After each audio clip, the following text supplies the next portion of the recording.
Paz do Senhor, meus queridos irmãos, é uma satisfação imensa para mim estar aqui neste momento para podermos juntos meditarmos um pouco na Palavra de Deus. A minha intenção é compartilhar aquilo que o Senhor tem me dado a usufruir, sem tentar impor sobre ninguém meus conceitos, as minhas ideias, acreditando que o Espírito de Deus é quem nos convencerá daquilo que precisamos fazer para melhor em nossas vidas. Muito bem, eu tenho um assunto que pode parecer um pouco complexo, mas é interessante. Eu quero falar sobre as responsabilidades dos que pregam. O pregador do Evangelho, ele tem responsabilidades cruciais. Ele é o formador de opinião. Então, através dele, o Evangelho é aceito ou rejeitado. O Evangelho é acessível ou se torna algo desagradável. O Evangelho é algo aprazível ou algo insuportável. Vai depender muito, é claro, daquele que transmite o Evangelho, o canal que está transmitindo esta maravilha que é o Evangelho.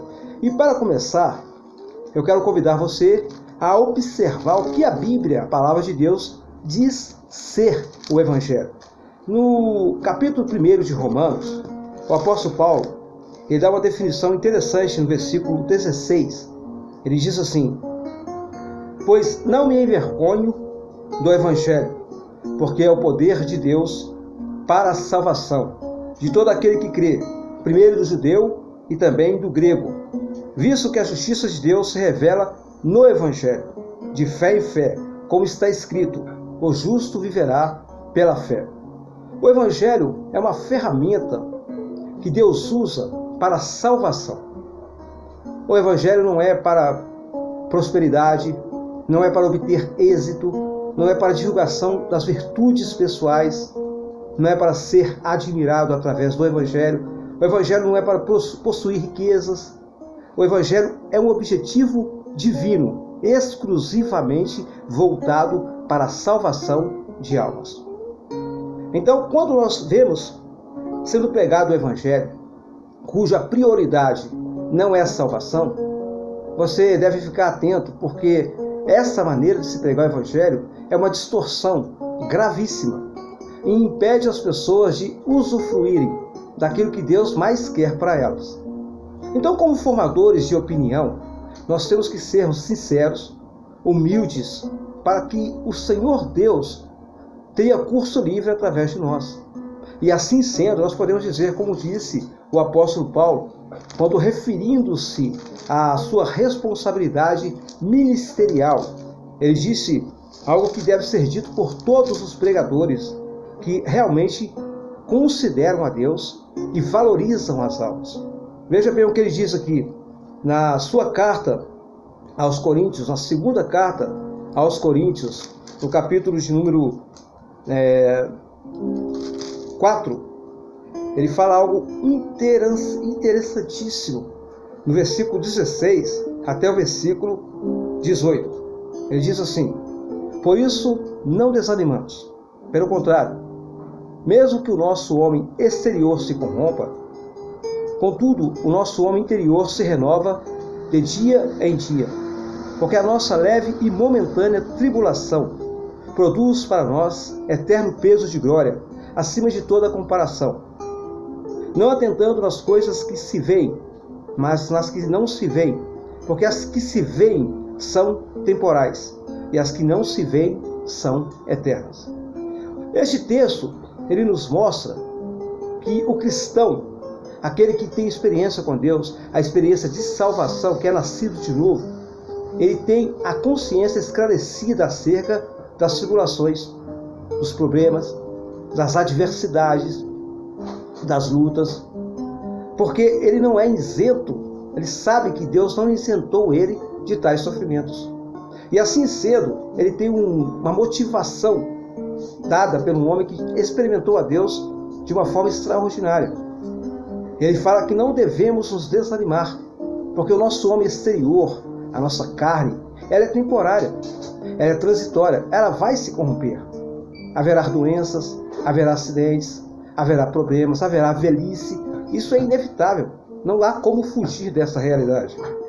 E ele diz que essa tribulação, ela é leve e momentânea.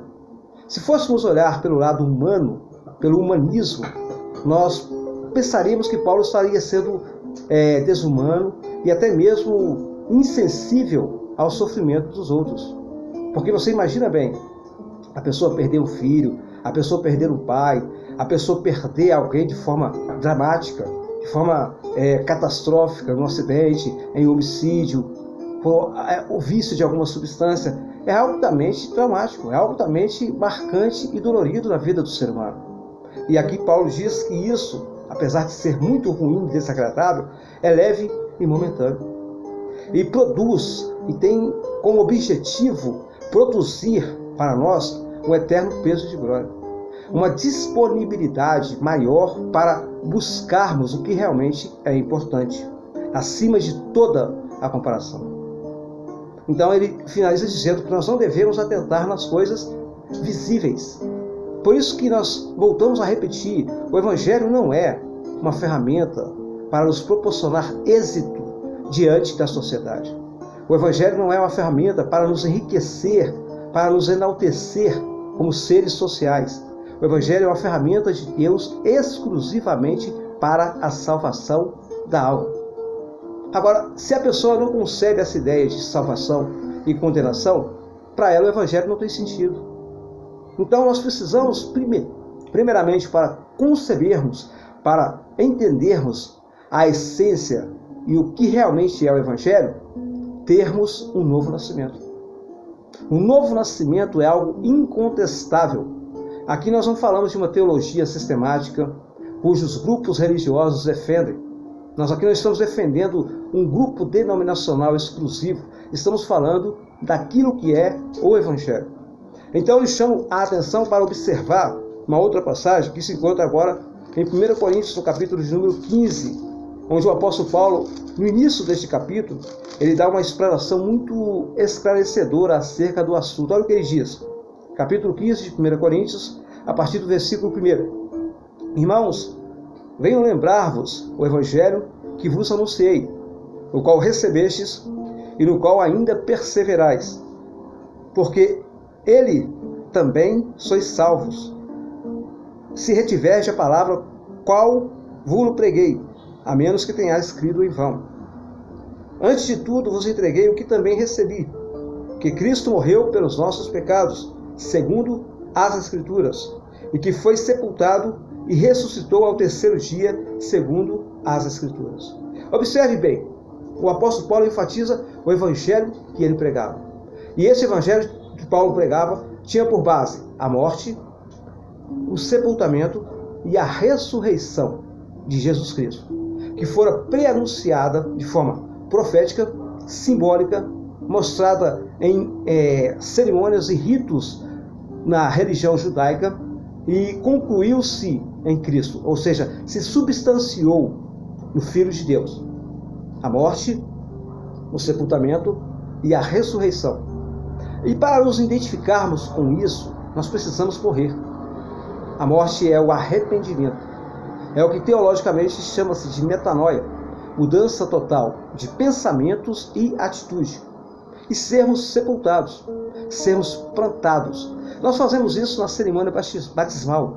Por isso damos ênfase ao batismo por imersão, onde se emerge todo o corpo em águas, após a confissão e o reconhecimento da sua introdução à igreja, ou seja, à obra de Deus. E dali levantamos-nos novas criaturas, que representa ou é representado pela ressurreição de Cristo, para andarmos em novidade de vida. Podemos definir da seguinte forma: as 3 etapas da salvação. Isso está claramente visto no que aconteceu com os israelitas quando estavam no Egito e Deus os tirou do Egito. Veja, Deus os salvou. Eles não fizeram por merecer, eles não estavam dignos da salvação de Deus, mas Deus, pela graça, foi até eles e os salvou, tirando-os de debaixo das cargas do Egito, que representa mundo, debaixo das cargas de Faraó, que representa Satanás, por intermédio de Moisés, que representa Cristo, e Arão, que representa o ministério. E os levar aquele grupo de pessoas para o deserto. O deserto é uma outra fase, é um outro processo, é uma outra etapa da salvação. É o que nós estamos passando. E é inevitável, para sermos salvos, deixarmos de passar pelo deserto. O deserto é a escola de Deus. Nenhum cristão tem estrutura espiritual, tem uma experiência com Deus, pode realmente se sentir seguro se não tiver passado pelo deserto. O deserto é um lugar onde Deus nos alimenta, onde Deus nos guarda, onde Deus nos livra. Ali Deus aquecia-os e os iluminava à noite com uma coluna de fogo. E durante o dia, quando o sol estava escaldante, ele os refrigerava com uma coluna de nuvem. E ele os alimentava com maná do céu. Ele fazia com que as cordonices vinham e dava-lhes de comer carne. Ele fendia rocha e dava-lhes de beber água. Em um lugar inóspito, em um lugar que não há possibilidade de sobrevivência humana, Deus sustentava o seu povo. O deserto representa onde estamos hoje. Em um lugar que não é a nossa pátria. Em um lugar inóspito, um lugar onde não é apropriado para o ser humano que quer servir a Deus. Para o ser humano que almeja a eternidade, para o ser humano que considera a Deus e a sua santidade. Mas Deus tem nos alimentado, Deus tem nos refrigerado, Deus tem nos fortalecido, nos aquecido, nos guardado. Aleluia! Por isso, nós estamos sendo salvos. Esse é o segundo processo da salvação. O primeiro, Deus nos salva, gratuitamente, sem nenhum mérito nosso. Segundo, nós temos que preservar, que valorizar aquilo que Deus nos deu para sermos salvos. E o terceiro, ali aponta para a Nova Jerusalém, ou a terra que Deus prometeu a Abraão, Isaque e Jacó. Ali aponta para a conclusão do propósito de Deus. Mas vale ressaltar que os israelitas sentiram saudade das cebolas e dos alhos lá no Egito. Eles sentiram saudades, como podemos dizer, nos dias atuais, daquilo que era prazeroso quando viviam debaixo da escravidão. É comum nós nos lembrarmos da época em que vivíamos presos, éramos escravos de Satanás em nossas práticas, em nossos costumes, em nossos hábitos, em nossos comportamentos. Não tínhamos temor de Deus, não considerávamos a Deus, vivíamos entregue às nossas próprias vontades e assim sendo prejudicávamos a nós e aos nossos semelhantes. E aí chegou o momento em que nós nos arrependemos, porque Deus se apresentou para nós. Vale ressaltar isso, meus queridos irmãos. O apóstolo Paulo fala em Filipenses, no capítulo de número 2, no versículo de número 13, Deus é quem opera em nós tanto querer como efetuar, segundo a sua boa vontade. Não foi você que aceitou a Jesus, foi Jesus quem operou em sua vida o arrependimento e colocou em seu coração a fé, ao ponto de você reconhecê-lo e se render e se entregar a Ele. Glória a Deus, porque se dependesse de nós, nós faríamos como Adão, nós tentaríamos fugir de Deus. Mas Deus, em sua infinita misericórdia, veio até nós, mesmo sendo nós pecadores. Então, quando eles desejaram a lembrança dos prazeres que eles viviam, que eles usufruíam, estando em cativeiro, eles irritaram a Deus. Foi o mesmo que eles terem desconsiderado o favor de Deus. Foi um desrespeito, foi um descrédito, foi uma atitude inaceitável. Por isso Deus permitiu que eles padecessem no deserto. E disse que somente os de 21 anos para cima iam entrar na terra que Ele tinha prometido. Isso faz-nos entender que o Senhor nos salvou, mas nós precisamos preservar a salvação. A nossa função é essa, preservar aquilo que Deus nos deu gratuitamente. Não é pelos nossos méritos, não é pelas nossas virtudes, não é pelas nossas perfeições, mas as nossas atitudes e comportamentos devem serem condizentes àquilo que recebemos, como prova de gratidão, reverência e temor. Então muitos deles não entraram na terra prometida, salvo Josué e Caleb. Então nos dias de hoje nós não estamos caminhando para Jerusalém, nós estamos caminhando para Canaã, melhor dizendo, como se canta em algumas igrejas, nós estamos caminhando para a Nova Jerusalém, um lugar onde estaremos com Deus eternamente. Há aqui uma diversidade de ideias, que este lugar vai ser na terra, que este lugar vai ser no céu. A minha preocupação é estar com Jesus. Não é especificamente tentar mostrar pontos delicados, fazendo com que as pessoas fiquem impressionadas com o conhecimento humano. É apenas estarmos com aquele que é verdadeiro, que é fiel, que é santo e nos deu gratuitamente a salvação. Então, voltando ao nosso tema inicial, nós, como formadores de opiniões, deveríamos pregar essa palavra sem distorcê-la. Nós precisamos pregar o arrependimento, o que é a morte para si e para o mundo, a conversão sincera, a disponibilidade de se submeter a Deus, obedecendo-o com sinceridade de coração, o reconhecimento que somos totalmente dependentes dele em tudo, para que possamos sermos agradáveis a ele. E assim sendo, venhamos preservar aquilo que ele nos deu, que é a salvação. Agora nós estamos vivendo uma época em que o Evangelho, isso não é de hoje, o Evangelho tem sido pregado de diversas formas. Às vezes por ganância, às vezes por contenda, às vezes por vanglória, às vezes pessoas tentam dissuadir as outras, colocando os seus conceitos, tentando divulgar as suas ideias. São pessoas amantes de si mesmas, são pessoas que querem propagar não a Deus e a sua palavra, mas aquilo que eles pensam, querem ajuntar para si seguidores. São pessoas vaidosas, são pessoas jactanciosas, avarentas, há muitas extorsões, há muito proveito da ignorância alheia, há muita falta de piedade. Mas como nós estamos falando de algo que tem poder para salvar, isso também pode e deve mudar as nossas atitudes, o nosso comportamento. Então, quem é uma pessoa salva? É uma pessoa que tem um novo nascimento, é uma pessoa que se submete e é guiada pelo Espírito de Deus. Então, como cristão, como pessoas que asseveram serem salvos, nós temos que fazer uso da palavra para abençoar, para edificar, para pacificar, para fazer com que as pessoas conheçam e usufruam de Deus. Então, como formadores de opinião, nós estamos vivendo uma crise econômica causada por uma pandemia de um vírus que tem trazido mortes a inúmeras pessoas. E você, como pastor, como pregador, como um homem de frente que fala e as pessoas ouvem a sua palavra, você deveria ser equilibrado e não ignorar o que tem sido ensinado, pedido, orientado pelos sistemas de saúde, pela autoridade de saúde, porque nós não estamos aqui para contradizer a realidade que o mundo está vivendo. Muitas pessoas estão morrendo. Aí alguns crentes dizem assim, mas Deus nos livra, Deus nos guarda, nós somos isentos destas coisas. Nós vemos em 2 Coríntios, quando Paulo fala que nós iríamos passar por tribulações. Ainda que aos olhos de uma pessoa fiel, uma pessoa amadurecida, uma pessoa experimentada, uma pessoa que tem experiência com Deus, seja leve e momentânea. O termo leve e momentânea não quer dizer que será fácil, não quer dizer que será algo superficial, algo que não tenha importância em contexto geral.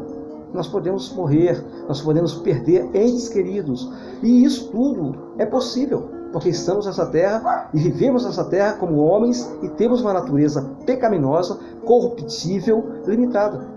Então nós deveríamos, como cristãos, como aqueles que conhecem a Deus, sermos canal de bênção. Primeiro passo que eu quero enfatizar aqui: pregue o Evangelho de forma equilibrada. O que é o equilíbrio? O equilíbrio, na Bíblia, é o mesmo que equidade, que é o antônimo de iniquidade. Iniquidade é pecado. Ou seja, o desequilíbrio, a perca do autocontrole, é algo que faz com que o homem fique vulnerável a viver na prática do pecado. Veja o que Salomão diz em Eclesiastes, no capítulo 7. É uma passagem bíblica muito conhecida, mas eu gosto muito de utilizá-la para alguns fins. E nesse momento ela veio à minha mente, então vamos aproveitar dela. Capítulo 7 de Eclesiastes, falando sobre o equilíbrio, a partir do versículo 15. Olha o que diz aqui: tudo isso vi nos dias da minha vaidade. Há justo que perece na sua justiça, e há perverso que prolonga os seus dias na sua perversidade. Não sejas demasiadamente justo, nem exageradamente sábio, porque te destruiria a ti mesmo. Não sejas demasiadamente perverso, nem sejas louco, porque morrerias fora do teu tempo. Bom é que retenha isto, e também daquilo não retires a mão, pois quem teme a Deus, de tudo isso sai ileso. A sabedoria fortalece ao sábio mais do que 10 poderosos que haja na cidade. Não há homem justo sobre a terra que faça o bem e não peque. Não apliques o coração a todas as palavras que se dizem, para que não, observe atenciosamente isso, venhas a ouvir o teu servo e amaldiçoar-te. Pois tu sabes que muitas vezes tu mesmo tem amaldiçoado a outros. A tônica aqui está no fato de não sermos exagerados, demasiadamente, porque isso pode trazer destruição ou uma morte prematura. A justiça, a santidade, a piedade, o temor, a obediência, a comunhão com Deus devem serem coisas saudáveis. Não pode ser algo que nos deturpe emocionalmente. Não pode nos tornar histéricos, não pode nos tornar arrogantes, não pode nos tornar excessivos, intolerantes. Pelo contrário, quando nos relacionamos com um Deus santo, perfeito e soberano, nós precisamos ter virtudes que atraem as pessoas a quererem conhecer a este Deus. Temos que abrir mão das nossas limitações, das nossas falhas de caráter. Temos que abrir mão das nossas atitudes e comportamentos que são contrárias à natureza de Deus. Precisamos sermos guiados, moldados, dirigidos pelo Espírito Santo. E isso só é possível quando encontramos o equilíbrio.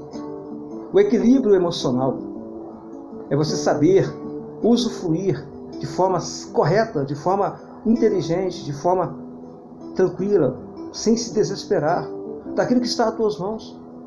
Quando você observar algo que não é bom, que não tem benefício algum, você abre mão, porque você tem a sensibilidade.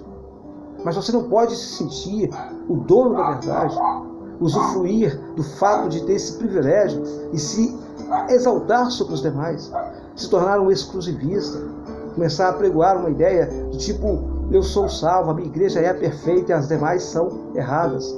Isso é tão medíocre, isso é tão desrespeitoso, isso é tão contrário a Deus.